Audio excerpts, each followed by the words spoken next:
Di pagi hari ini kita akan belajar tentang analisis teks puisi.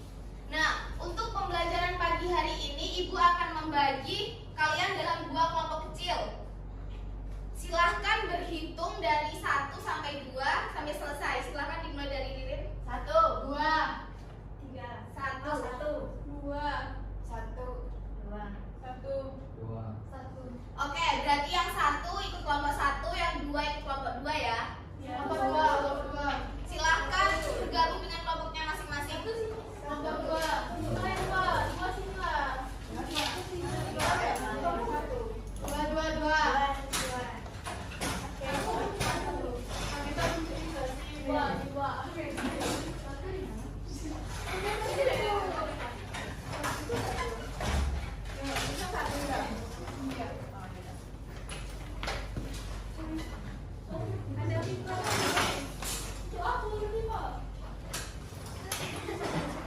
Sudah ya anak-anak? Sudah bergabung dengan kelompoknya masing-masing ya? Sudah, Bu. Oke, untuk masing-masing kelompok Ibu akan memberikan satu puisi. Kelompok 1 itu ada puisi Hujan di Bulan Juni karya Sapadi Djoko Damono. Yang kedua itu ada puisi Aku karya Faisal Anwar.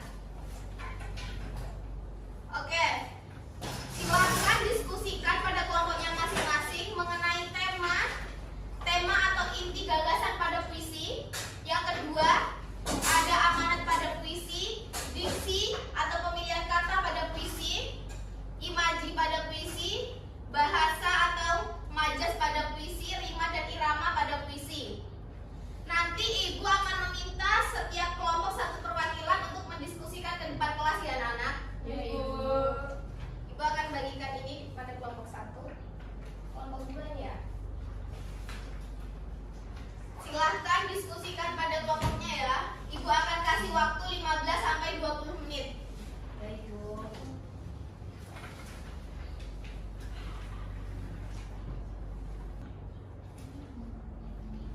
Baik, kelompok 1, apakah sudah mengerti perintah yang Ibu berikan tadi? Sudah, Bu. Oke, silahkan lanjutkan diskusinya. Ya, Bu. Kelompok 2 bagaimana, sudah mengerti apa yang sudah Ibu berikan tadi? Sudah, Bu. Oke, silahkan lanjutkan diskusinya ya. Ya, Ibu.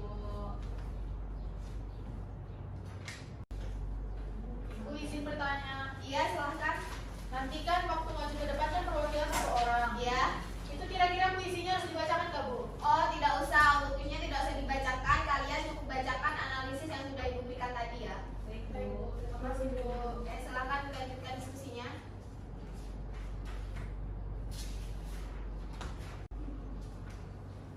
Baik anak-anak, waktu diskusinya sudah habis ya. Silakan ditentukan siapa perwakilan kelompok yang ingin maju mempresentasikan ke depan. Saat masing-masing kelompok 1 aja ya di perwakilan. Oke, yang kelompok 2 Valenta, yang kelompok 1 siapa? Ini, Bu. Oh ya, Arianti ya. Oke, baik, untuk perwakilan kelompok 1 silakan maju ke depan. Baik, Bu. Yang lain didengarkan ya. Ya, Bu. Baiklah, Assalamualaikum warahmatullahi wabarakatuh. Waalaikumsalam warahmatullahi wabarakatuh. Baiklah, di sini saya akan mempresentasikan hasil kelompok saya, yaitu menganalisis puisi Hujan Bulan Juni karya Sapadi Djoko Damono. Yang pertama itu ada tema, inti atau gagasan utama. Tema utama puisi adalah kesabaran dan ketulusan dalam mencintai secara diam-diam.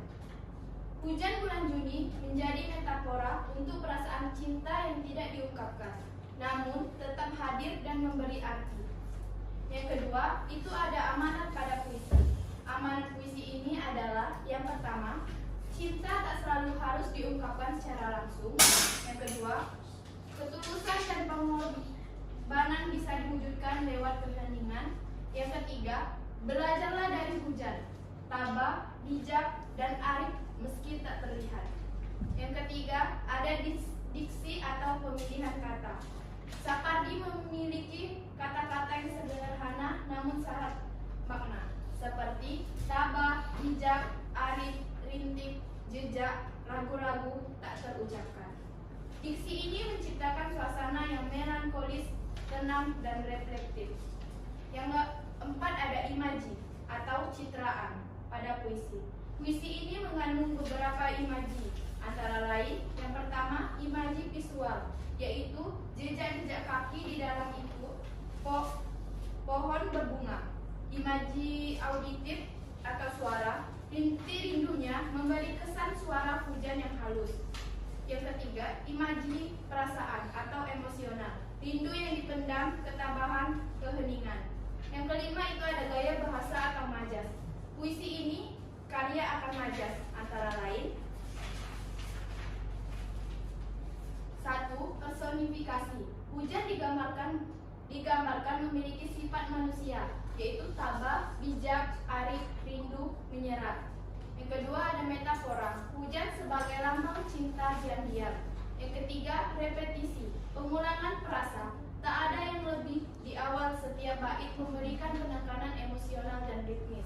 Yang keenam yaitu ritma dan irama. Ritmanya yaitu puisi ini tidak berpolarima akhir tetap, sehingga termasuk dalam puisi bebas. Yang kedua irama, terasa lirih, tenang, dan mengalun pelan, cocok dengan suasana hujan dan kesediaan lembut yang dibawanya.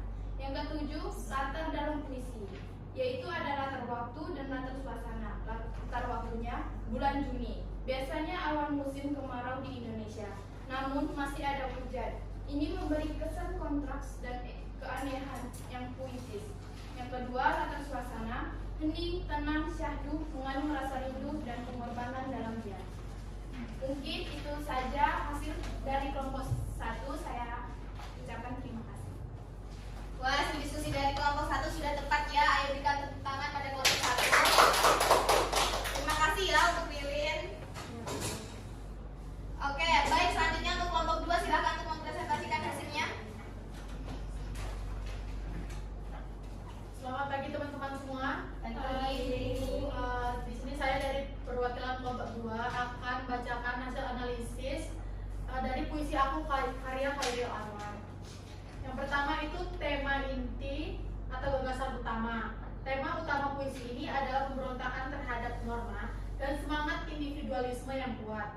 Puisi ini mengekspresikan semangat kebebasan, perlawanan terhadap kemampanan, dan tekad untuk tetap hidup dan melawan apapun resikonya. Analisis yang kedua itu ada amanat dan pada puisi. Beberapa amanat yang kami dapat, yang pertama itu jadilah diri sendiri meskipun berbeda dari orang lain.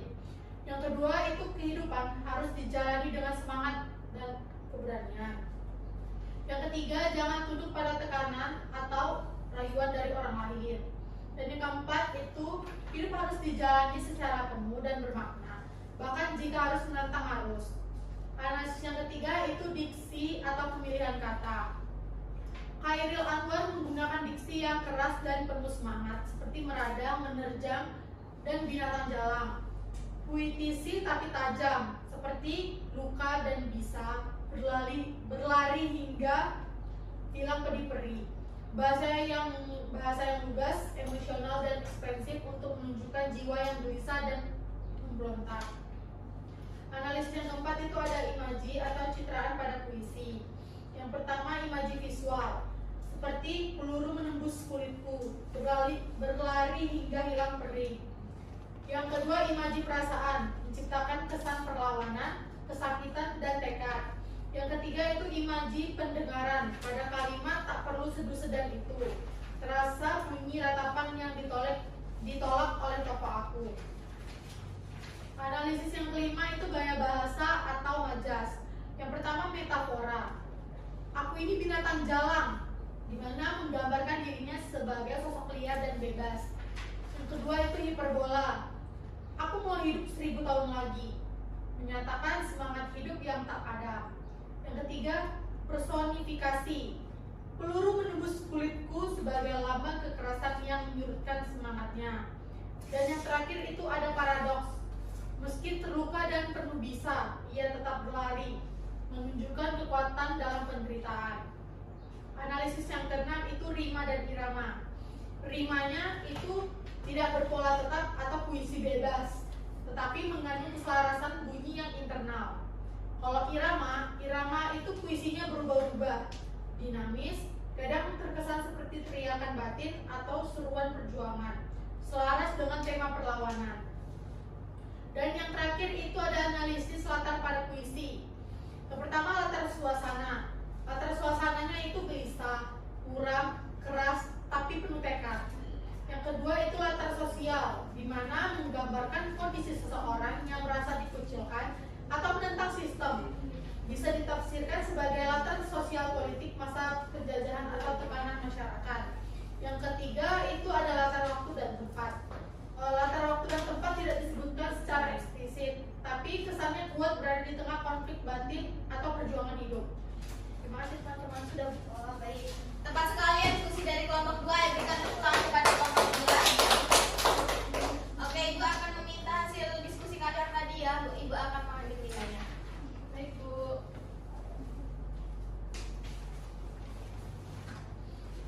Oke, berdasarkan hasil diskusi kalian tadi, apakah ada yang kurang paham betul atau ada yang ingin ditanyakan lagi? Silahkan tunjuk tangan. Baik, Bu. Oh, dari kelompok 1, apa bagian apa yang belum dimengerti? Baik, Bu, di kelompok 1 itu masih bingung pada bagian imaji.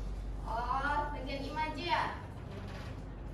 Jadi imaji dalam puisi itu merujuk pada gambaran mental atau kesan yang ingin ditimbulkan oleh kata-kata penyair untuk merangsang indera pembaca, penglihatan, pendengar, penciuman, perasa, dan perba. Imaji membuat puisi menjadi lebih hidup, konkret, dan menyentuh emosi pembaca. Tadi kelompok 1 itu puisinya Hujan di Bulan Juni ya.